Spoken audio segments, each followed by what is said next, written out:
Yo, have you heard about Anchor? It's the easiest way to make a podcast. Let me explain. It's free. There's creation tools that allow you to record and edit your podcast right from your phone or computer. Anchor will distribute your podcast for you so it can be heard on Spotify, Apple Podcasts, and many more. You can make money from your podcast with no minimum listenership. It's everything you need to make a podcast in one place. Download the free Anchor app or go to anchor.fm to get started.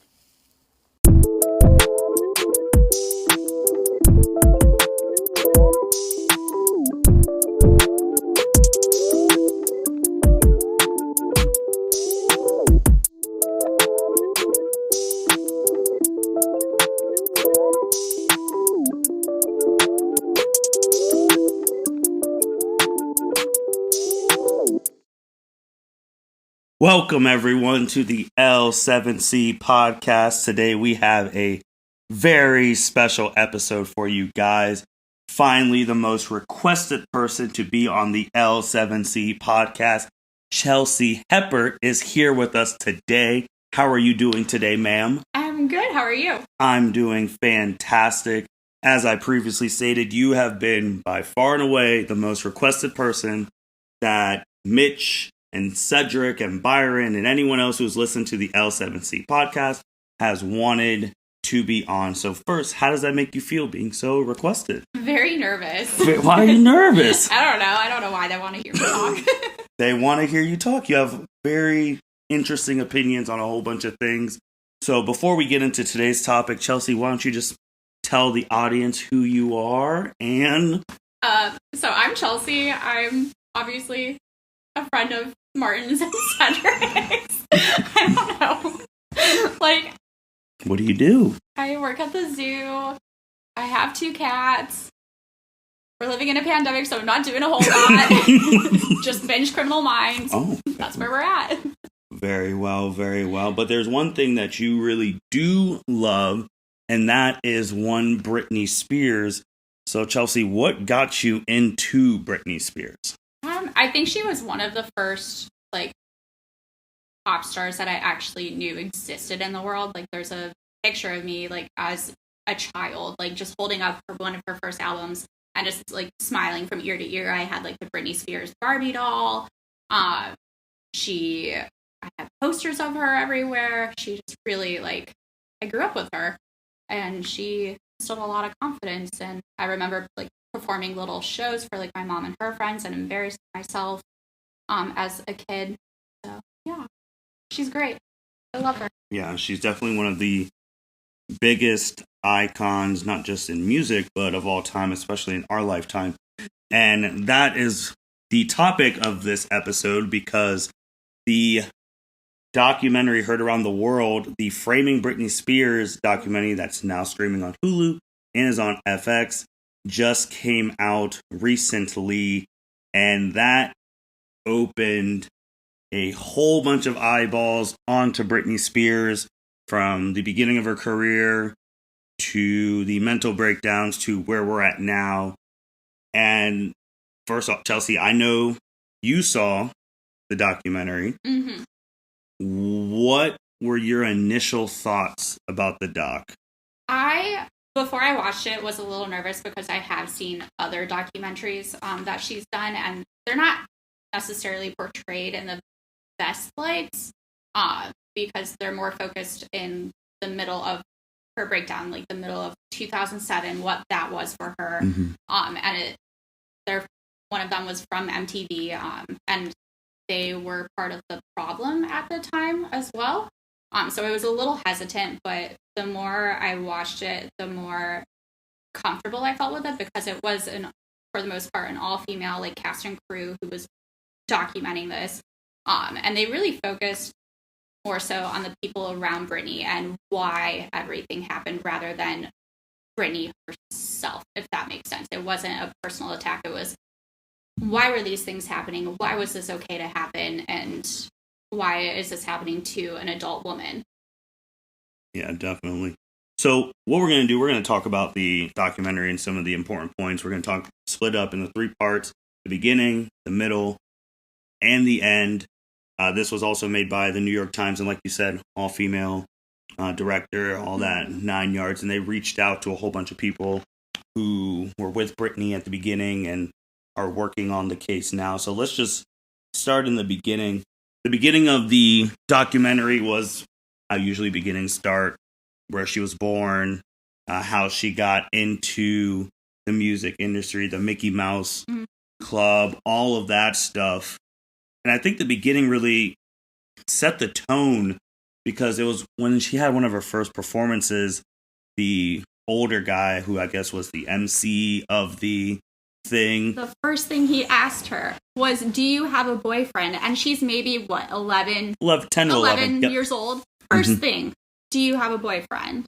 Or have you had your first kiss yet? And would you date me? Like, a grown 70, 80-year-old man asking these things, but nothing towards the boy. And we don't see the whole clip, but that's one of the main focuses. Not, oh, you did really well there. Like, how did you get into singing so young? Do you have a boyfriend? Yeah, and when the movie started, like, the documentary, when it started like that, I knew the tone where this was going to go, because for that being his first question and not praising her on the performance, and then when she said she doesn't have one, and then him saying, what about me, where... And she was visibly uncomfortable, too. Like, the moment he asked that first question, she recoiled. Like, she just, like, snapped. Yeah. Like, that's so uncomfortable for a kid to go through.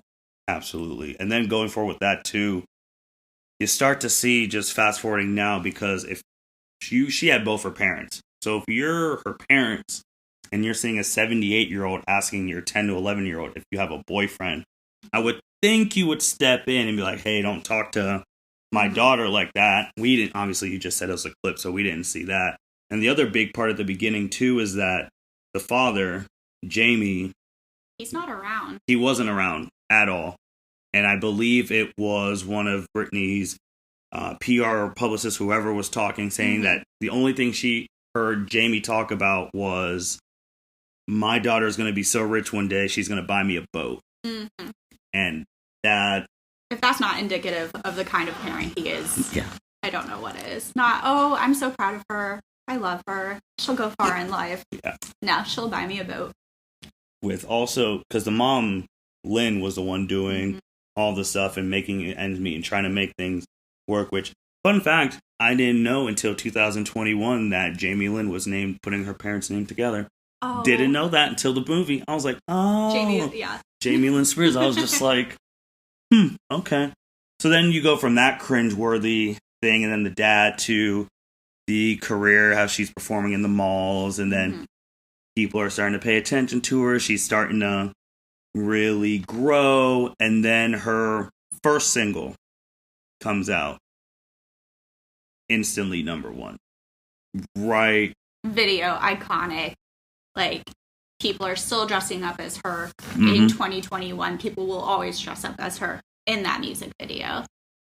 It's phenomenal. Yeah. But there was a lot of backlash with that because of how sexualized it was when she did that video, because she was a teenager at the time. But what a lot of people don't really realize is that she was the one who decided to wear that outfit. She was the one who put herself into the driver's seat and was like, we're going to perform it like this. I'm going to dress like this. Like, this is the look that I'm going for. And it was super successful.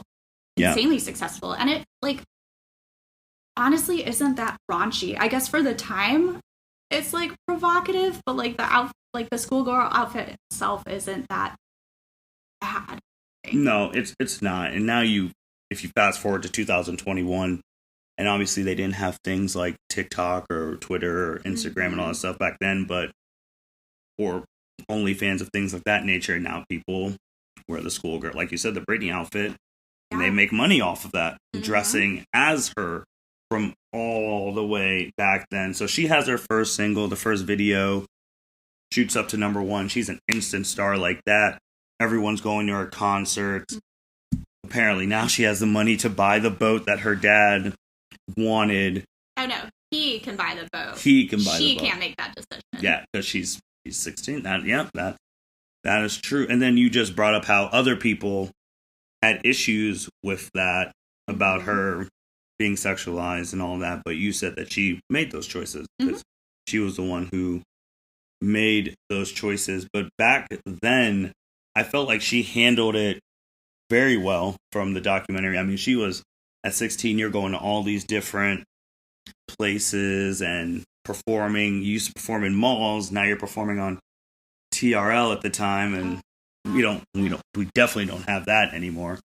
And when MTV was all about the music videos, and your music videos on every 3 videos, she became an instant star. Like it was mind-boggling how big she got, and for her first song and video to skyrocket like that was just amazing. And then obviously we were younger at the time of her powers, and you just like don't realize how much pressure she was on because you had all these people looking up to her, like all these women singing the lyrics and going to the concerts.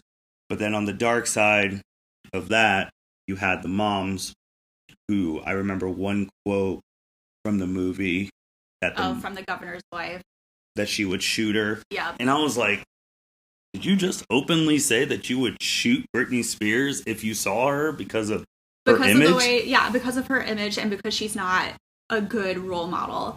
And Britney's response to that was, I'm not the babysitter. Like, that's horrible. And it's disgusting to think about, like, a grown woman threatening a teenager.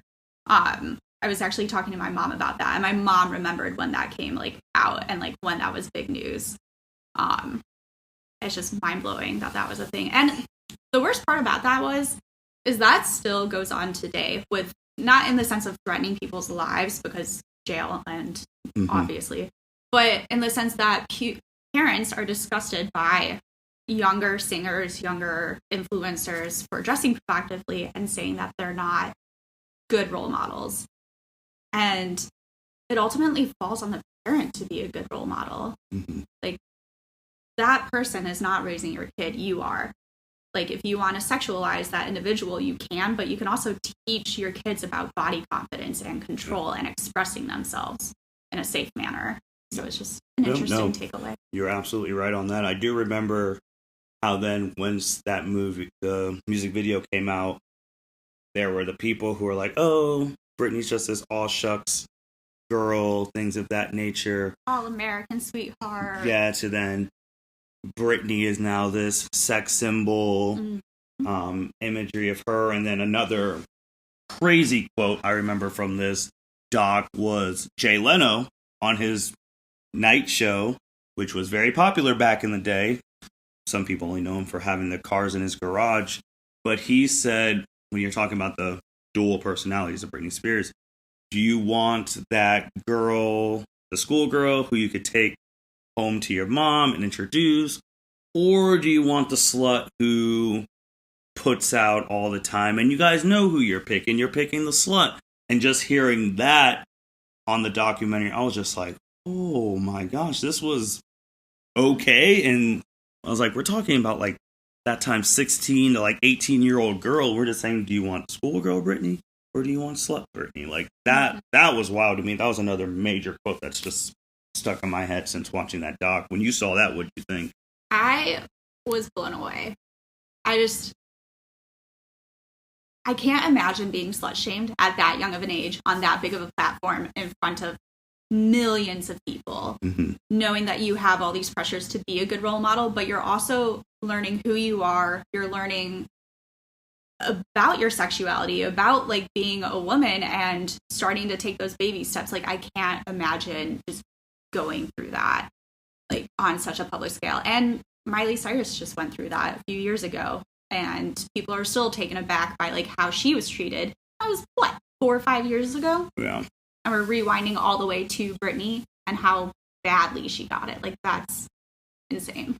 So then going from that, in our analysis of the first part, you have her and Justin Timberlake getting together. And at that point in time, it's just like probably one of the biggest relationships of our young lives. I mean, the denim on denim, the denim tuxedos, iconic. Katy Perry just recreated that look a few years ago. Like, it's still So you had those two together, and while they're together, I forgot which reporter was even asking about Britney's virginity. Correct. And again, this is just wild that this was just openly okay. Like, so are you still a virgin and things like that? And I'm just sitting here watching the documents like, who is allowing these questions? Like those questions were wild, especially them being publicly aired to Correct. everyone to see. So, and also like none of that was really focused on Justin. No. Like his sex life doesn't matter, but if you're a female, it absolutely matters, because if you are a virgin, you're still wholesome. You're still okay for little kids to watch. Like, parents aren't gonna actually murder you. They'll just threaten to shoot you. But if you have sex before you're married, heaven forbid, you're a slut. You're ruined. You're a bad influence. You're gonna influence other people to have sex. Like, it's such a double standard. Yeah, and it even went further too from that they were talking. They were also asking about her breast and if she's had work done during this as well. So you're asking if she's a virgin, but then you're also asking if she's had her breasts done, and which both are asked on a public scale, which is no one's really business but her own. But it's the fact that these were getting asked, and then this was being reported as real news. Correct. On news stations, like, oh, Britney Spears says she's still a virgin and she hasn't had any work done on her breasts and things of that nature. And the fact that her life was just out there at this early point in the time with no social media, no nothing, and her life was out there is just wild. And then you also had her when she performed at the VMAs back then with her, Christina Aguilera. And Madonna. The Kiss, which people were just like... And I'm pretty sure that happened right around when her and Justin broke up, because there's like a shot in that performance where they just zoom in on Justin's face as she's kissing Madonna or Christina, and then Neil Patrick Harris is fangirling in like the background. And that part's adorable. But that was such a culture shock. Christina didn't really get any heat from it, but she also wasn't as big of a star back then as Britney was. No, she wasn't, but if you put it down, like, they would be each other's main rival, per se, so I really would be interested to see how Christina, the media was around her back then, but she's not in the situation that Britney's in now, so she might not ever get that documentary. And like you said, it was a culture shock, because this is back then where having any sort of like homosexuality, like anything gay, was not okay. Correct. Period. So even if you were both heterosexual and you shared a kiss with your friend or something like that, but if that was seen on TV for the world to see, then you had all those anti-gay groups and like get them off the TV, this and that. And especially with Madonna, because she already was so provocative for like her time as well, like a virgin and all of the music videos and just her being Madonna. Yeah. Like, so then they break up, Justin and Britney, and we're going to talk about Justin more. But just for this part one synopsis, they break up. He goes on the radio, and the guy just blatantly asks him, "So, did you have sex with Britney Spears?" And then he tries to deflect a little bit, but then he asks again, and then Justin's like, "Oh, yeah, I did." And then there was the whole high fives and all that. But then on the flip side, Britney went back on her word, waiting. She said she was going to wait till marriage, but Justin Timberlake just said that they had sex. So now she's a slut and a liar. And then she's just getting blasted by everyone in every corner. And if I do remember, it was 2003 when she had the interview with Diane Sawyer. Yeah. And that interview, I thought the first ones were bad. That one was bad. I can't imagine being asked about my sex life and having that being covered as real news and being shamed about it. Yeah, and it was not like it was someone on Twitter just going in her DMs or comments where you can block. This was Diane freaking Sawyer. So, like, one of a reporter of our time. Yeah. She was asking in 2003 about like sexuality, and then the underwear was brought up and like all of that. And then she starts crying. She needs a minute. And Diane really doesn't care. She doesn't think about what kind of pressure she's putting on a young woman. Mm-mm. And she doesn't, and other young women, because people are going to watch that. Like, it's going to be on every single tabloid. If you're in the grocery store, you're going to see that headline: Britney Spears no longer a virgin. She wears underwear to perform. Mm-hmm. Like, just knowing that those were the types of questions that were being asked of a pop star of that huge of nature and who is extremely talented, like, that's all they could glean from her person is ridiculous. And then with that too, also you had JT made his song, or kids will call now diss track, about about Britney Spears, and that was hailed as a song. Used her likeness in the music video for it. So everyone knew what was going on. And she didn't respond with her own video or anything like that. And that's really how the first, like, 30 minutes of that documentary go, and you're just like, oh my gosh, it can't get any worse for how she's been treated. And then you get to the Kevin Federline saga, where she meets Kevin. They fall in love. He was a backup dancer. They met on tour. Whirlwind romance, because she's got to make up for lost time. She couldn't date. Nope. She was viewed as a slut, so any guy treats her right, like, of course she's going to date him. He was nice. And they get married. They're obviously very young. And it's also very exploited by the media, because the media has a field day. They just stalk them every single moment of every single day. But Kevin also had previous relationships. He has other kids where those relationships did not end very well. He owed child support at one time. He wasn't involved, really. And then him and Britney get married. Vegas, I believe. I want to say it was Vegas. Yeah. And everyone thinks it's the American dream. Britney's finally settled down. She'll calm down.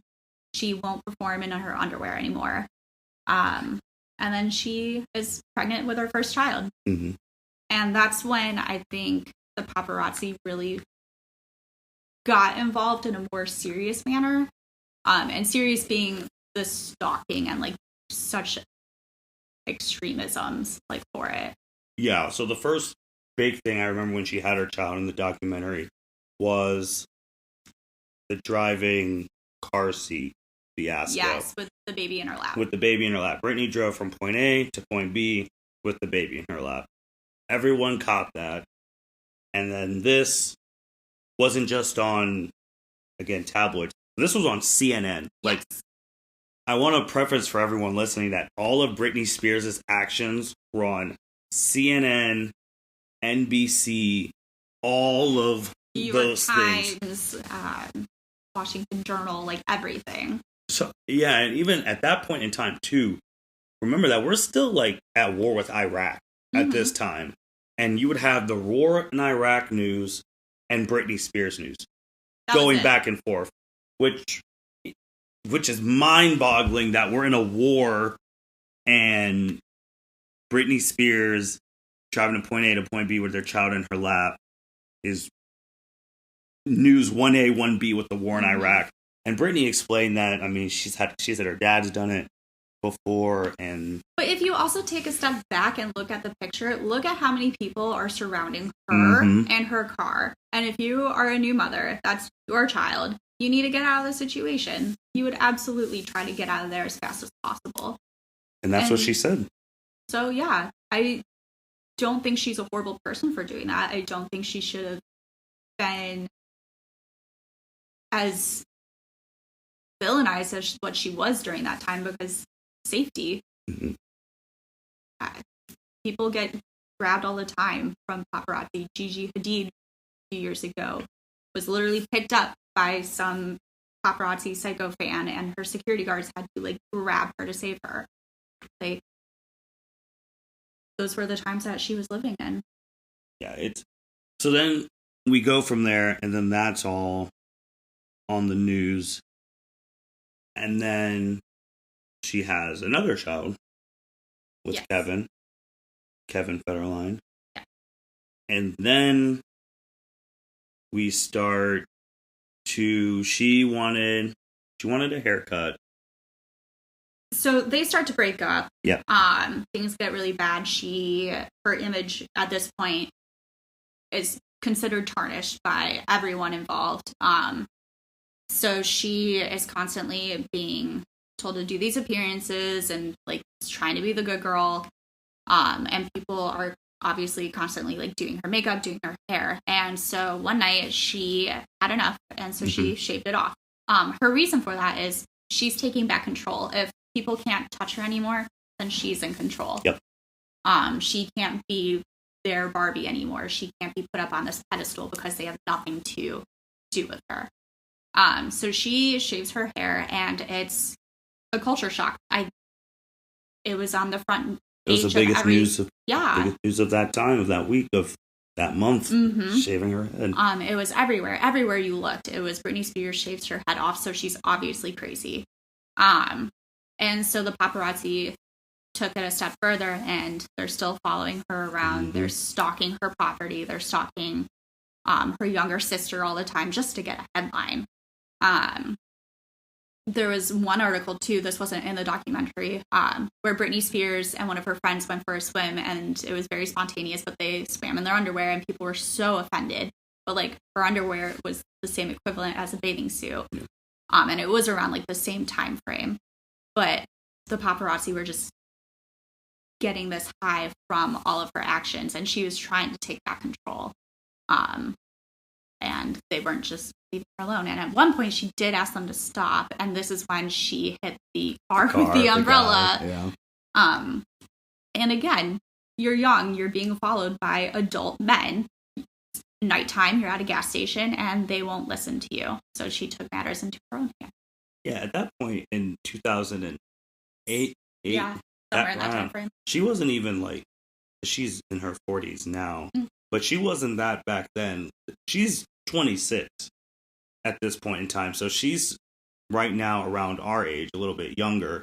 And to think that someone's gone through all of this by the age of 26 is crazy. And then once she hit that guy's car and then got in the car and left, you had news outlets asking if she's fit to take care of kids. So then you have that. She checks in to the to rehab twice willingly. Yes. Willingly. And then you have Kevin Federline filing for full custody of the two kids. Yes. And they showed there was a part in there where Britney was trying to see her kids, and he wouldn't let her. And then that led to her down the road only having like visitation with her and kid. All of this pressure and everything obviously bottles up, and she does have a breakdown. So she does go back to rehab. And this is when Jamie Spears gets involved. And he comes. You don't see him since the beginning of the doc. And then he comes walking in. They have the camera on him. 08 to 09, Dad finally comes out of the woodworks. The hero. He is Jamie Spears, here to save his daughter from all of this chaos. And that's when the conservatorship sets in. And she loses control. Do you want to tell everyone what conservatorship is? No? Basically, I got you.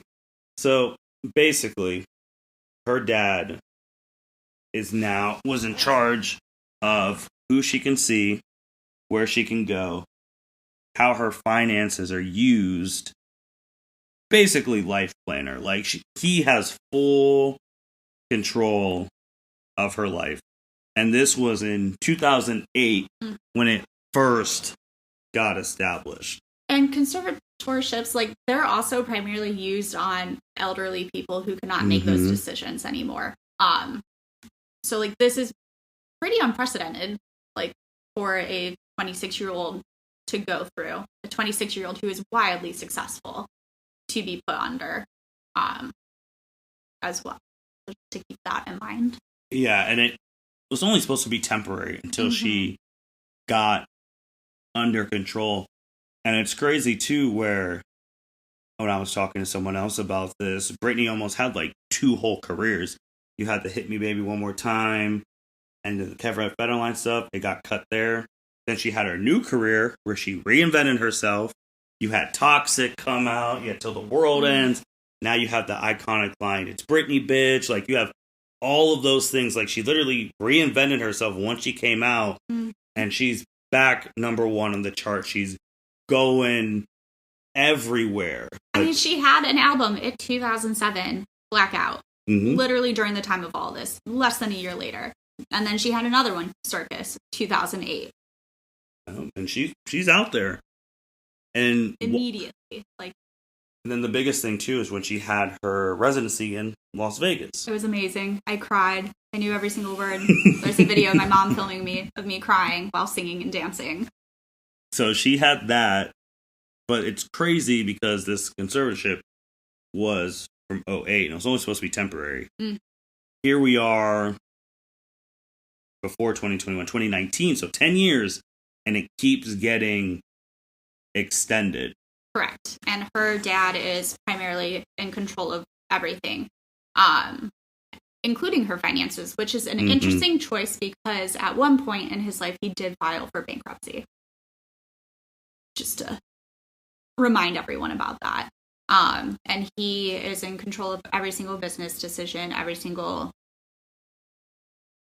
concert, every single music video, and all of the appearances. I mean, if you look at the VMAs when she came back and she was in that silver dress and she looked so happy and she won a bunch of awards, that was a year later. A year later. Of just showing how much she went through and how much work she did for herself to get herself to that point, because your mental health is very important, and no one who isn't mentally sound would be able to get up on those stages and do those performances and be able to make successful albums. And Blackout is one of my favorite albums from her. Like, it's very ahead of its time, and for her to be able to do all of that while supposedly not being able to take care of herself, her kids, her finances, is insane. So we flash forward to part 3, which is current times, and avid fans like you have been questioning this conservatorship for a while now, and now it's starting to get a little attention, and people are like, why is this 40-year-old still being treated like she's 11, like that 11-year-old girl from the beginning of the doc, that her dad is in control of everything? And why does the judge and then keep extending this? And now you have the Free Britney movement, and now the hearings are becoming public, so people are going and listening to them. And it's just crazy that this icon, who all that she's gone through, she has her kids, like, and she still can't make decisions on her own money. Or where to go and what to really do. And also creatively. Like, she can't make her own decisions about her albums. And Glory, the album cover, like, it wasn't supposed to be the original cover. That's just a screenshot, and it's not the best. But then recently, like this past year, she released what was supposed to be the cover of that album. When she released 2 surprise bonus tracks off of that.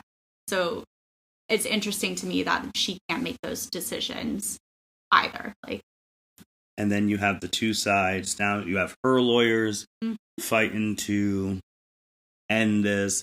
And then you have the dad's lawyers to extend this. You had one of the lawyers who was on the case, who's working on the dad's side, saying, "Oh, I've never seen anyone be this successful, like, this is such a great business model." And he kept referring to it as a business model, but it's not. It's someone's life. And the biggest thing, too, with that, too, that you have these 2 sides going against each other, and Britney Spears is paying for both sides. Yeah. She's paying, obviously, her attorney and all of that stuff, but her dad is using her money to pay for his attorney. So you have 2 sides getting paid by the same person, which... that in itself is crazy. And Jamie is also at this point, has a restraining order from Britney Spears' kids. Like, he is not allowed to see them.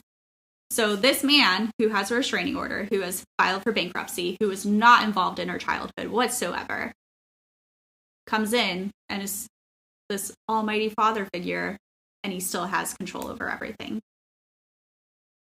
Yeah, so I have a restraining order against my grandkid. That's fine. I still have control over my daughter. Yeah, your mom's not getting you anything for Christmas because I'm not allowing it. Mm-hmm. So those things are wild. So before we go into post-doc and really going in on some people, did you enjoy the documentary? I did. It was really well thought out.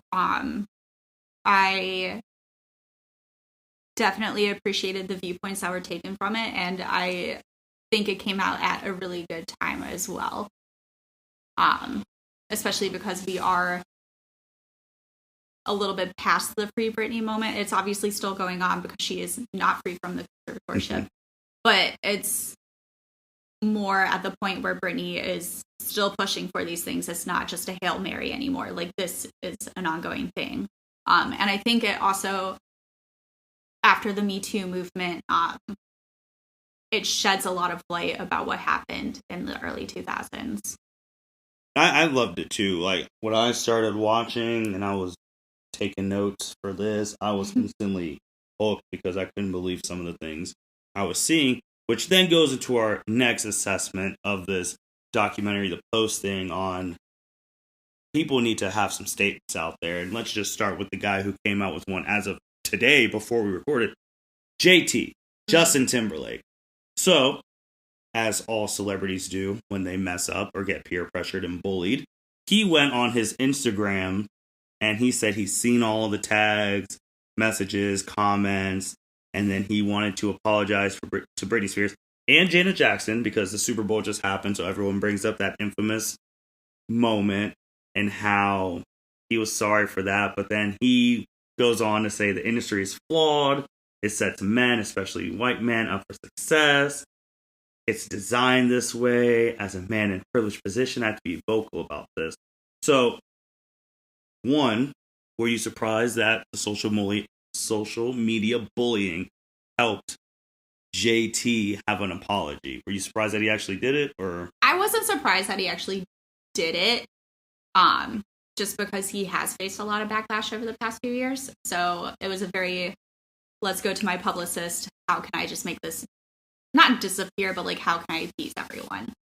And it's just holding people accountable, because it's not just him obviously being held accountable, but I feel like the apology is just a little too late at this point. He's obviously an adult, he's established, he's very successful, but he could have apologized several years ago. Yeah. And I can understand when everything was first going down. He's a young kid, he's being pressured by all these adults to make these choices and say these things to further his career. I can understand that to a point. But you also have to think, like, as a man, like, what are you doing to these women? Like, you are just furthering these stigmas. And I don't think that's acceptable. Oh, you were a lot nicer to JT than I thought you would. So I'll be the mean one. So this apology, I don't care for it whatsoever. I think it's garbage, trash. Anything you can name that's bad, I think it's bad. Because, like you said, he was a child back then. But he wasn't a child in 2008. Wasn't a child in 2010. Wasn't a child in 1999. He could have been apologized for his actions if he thought they were wrong at those times, but he didn't. The only reason he apologized is because all of his social media got flooded, and I'm pretty sure his wife's got flooded too, telling her that, hey, you need to get your husband to apologize. This is bad, blah, blah, blah.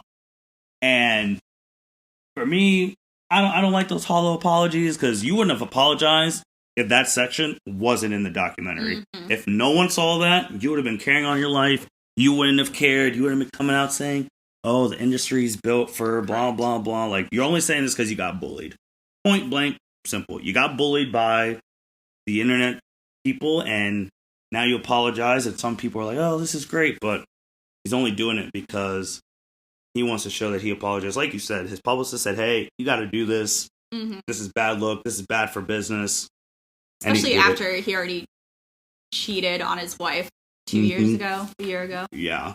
So his apology was trash. I personally would have maybe felt better about it if he didn't post something on Instagram that, like, some article from, I guess because it was Britney Spears, CNN came out saying that he personally reached out to her, like had a phone conversation. I would have rather taken that than some Instagram post, because that's not doing anything for me. The other one who really needs to come out before we get to the main person, Diane Sawyer, as a established woman then and now, and I saw The View and them are saying she needs to apologize too, and hopefully she reaches out to Britney. That was terrible. That interview, asking all that stuff, like, you should know as a woman how hard it is to get to a top of a profession. And for you on national TV just to tear probably one of the top women in any profession on earth at that time just down to shreds and making her cry for no benefit for you whatsoever, that was bad. And she needs to go apologize to her too. And it was disgusting. Like, it wasn't just bad, it was disgusting to watch. And then that governor's wife, don't know if she's still alive. That kind of looks bad. Don't know if, I doubt he's in office right now, but I don't know. There's no term limit. But she needs to go reach out. Jay Leno, that was bad. He needs to go say something. And it's crazy how all these people are saying, they were saying those things now, and you would think nothing of it, but you brought up in the Me Too movement, and we're also in the midst of cancel culture. Yes. If Justin Timberlake would have said the things he said now, there would be no Justin Timberlake. Absolutely not. It would have not been allowed to fly at all. He would have been canceled and his career would have been done. Jay Leno, if he would have said that stuff, and they're like, oh my gosh, you're talking about a 17-year-old girl like that. NBC or whichever station he was on at the time would have canceled his talk show. Correct. Diane Sawyer would have been fired. I forget the one guy who asked about her virginity and breasts, he would have been canned. And it's crazy how it's changed from, this wasn't just like 50 years ago. This was like 20 years ago. Yeah. And it's changed so much. So I know a lot of people aren't really fans of cancel culture because they feel like we don't give people chances. But I mean, could you imagine if, let's say, if Ariana Grande went through this like right now, like the same things, and her and Miley and stuff, they went through things as well, but I don't know if anyone went through as much as Britney Spears did. I don't think you could do that to someone now. I couldn't imagine Miley or Ariana Grande talking to a big Anderson Cooper on CNN, and they're like, oh, are either of you two still virgins, or have you had any work done? He would be unemployed. So I couldn't see that happening now, and it's sad that she had to go through it, and we're still learning from that as a society. Correct. And people are still so surprised by it, but you also have to remember that when this was happening, you were picking up those tabloids, you were reading them, I was reading them, and as a young girl, like, reading it, I absolutely was like, oh, the media feels this way about this girl, like, of course I'm going to try to view it as this way. And it wasn't until a few years later that I actually started to think about, like, I was still a fan, but you're just so easily impressionable, and you're like, yeah, like, this is bad, she shouldn't be dressing like this, and then you're like, why can't she dress like this? Why is this considered slutty? Why are we only talking about her virginity and not how well she can perform, how she's outsold numerous superstars, like how she's performed on the VMAs and how she's created such an iconic culture? That wasn't important. No, and those weren't the questions and praise being heaped on her. They were the other stuff. And also, too, as you brought up about mental health, and mental health taken more seriously now than it was then. The fact that so many talk show hosts back then were making fun of her mental breakdown and things like that, and cracking jokes, how she's going to the loony bin, blah, blah, blah. And then you say, like, as older adults now, in the media, like, oh, I can't believe this was happening. Why didn't anyone say anything? I was like, well, you guys were there back then. You guys could have said something. No one did.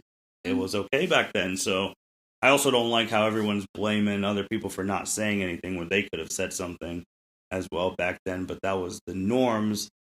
And her mental breakdown shouldn't have been on freaking CNN and top news and people using it to, oh, does she need to lose her kids? And they also brought up the party that she went to with Paris Hilton. Yep. And Paris Hilton also talked about in the thing how she knows what it's like to be scrutinized and things like that. And this was the same-ish time as Lindsay Lohan, because there was always Paris Hilton, Britney Spears, and Lindsay Lohan. That's someone who needs to get theirs next. Yeah, they Lindsay were Lohan. villainized. They were America's sweethearts. Britney and Lindsay both came from Disney, so they were supposed to be wholesome. And all of a sudden, they're whores. They're not America's sweethearts. They are not talented. It's about if they've had work done or what their mental health is like or their addiction issues. All of that. Yeah, Lindsay needs hers. Hers next. And the biggest, I don't even know if I could just say Jamie in this, but the whole Spears clan, mom, dad, sister, brother. Yep. I have an issue with all of them. Well, obviously the dad, because he's in charge of this, and he shouldn't be. And your daughter's almost 50. Like, come on now. And the mom, who was all in from the beginning, taking her to the recitals and practices and things like that, and she's just been silent during this whole thing. And the sister, Jamie Lynn, who you're her little sister, and you haven't really said a word, and you should know what your sister went through, because obviously you were around. Hell, you had your show canceled on Nickelodeon because you had a baby. So you should, if that's... Well, and she, like, her parents threatened Jamie more so than Lynn. Jamie threatened to take Jamie Lynn to, what was it, a nunnery? Yeah. And just hide her away until she had this baby. Zoe? That was going to be what it was. There was no ifs, ands, and buts. But Lynn, apparently, according to her book, was like, oh, no, this can't happen. We're not going to handle it like this. And she was the savior. Yeah. Which is wild because, obviously, side note, Zoe 101 was a good show back in the day. And for it to be canceled abruptly like that because of that situation, it was what it was. Then her brother, they had it showed him with an interview that he had. It wasn't with the New York Times, but an interview that was recorded in the past about the situation and him not really taking it that too serious. And then her current boyfriend, he is on my list too. Now he's speaking up saying, Sam. I don't respect Britney's dad and all of that. And I had to look up how long they've been together because I'm like, oh, maybe they just... It's been a few years. I only thought, I was like, oh, maybe it's been a couple months. That's why he's speaking up. From the Glory album. But it's been a couple years, and I also was like, so where the hell have you been? If it's been for a couple of years, it's not like she just stopped in 2009, started again in 19, had it from 2009 to 2020. That's over 10 years. There's a lot of conspiracy theories, too, about her boyfriend Sam being her handler. I don't know if you've, like, read into those or not, but a lot of it is, like, he's her handler. That's why he's put in as, like, being in a relationship with her. He's the one who films all of her Instagram videos and why it kind of looks like, and this is just what's on the internet, like a hostage situation with the way he's filming it. So yeah, that's an interesting conspiracy theory that's out there too. Yeah, well, he's trash. So he's trash, dad's trash, mom's trash, Jamie's trash. Managers have been trash. Managers trash. A restraining order on one of them, and he still keeps resurfacing every few years like a bad pimple that won't go away. The attorney's trash. There was one good attorney in the doc, and then they didn't even let him be on the case. That pissed me off. And I just don't like the fact that all these people are coming out saying, oh, free Britney, the family, oh yeah, needs to change. You've been with Britney Spears more than any of the fans, and you've not said a word, and the only reason you're saying a word is because you guys are getting publicly shamed by this documentary and Twitter.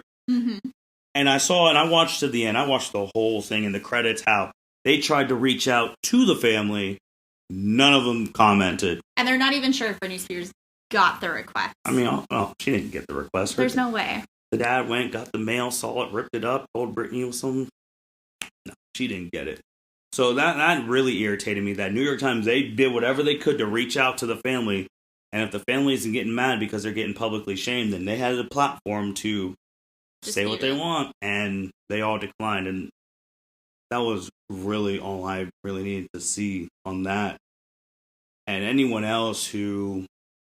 It really, this documentary, besides her individually, really hit the nail on the head of the double standards in media and superstardom that women deal with, and how, obviously, the key thing that everyone says from the 70s to now, sex sells, and sex does sell, sexuality sells. But if you're not the one in control of that sexuality, a la a manager or a father, then it's a problem. And if the artist or nowadays Instagram model, if they're the ones fully doing it on their own, it's a problem.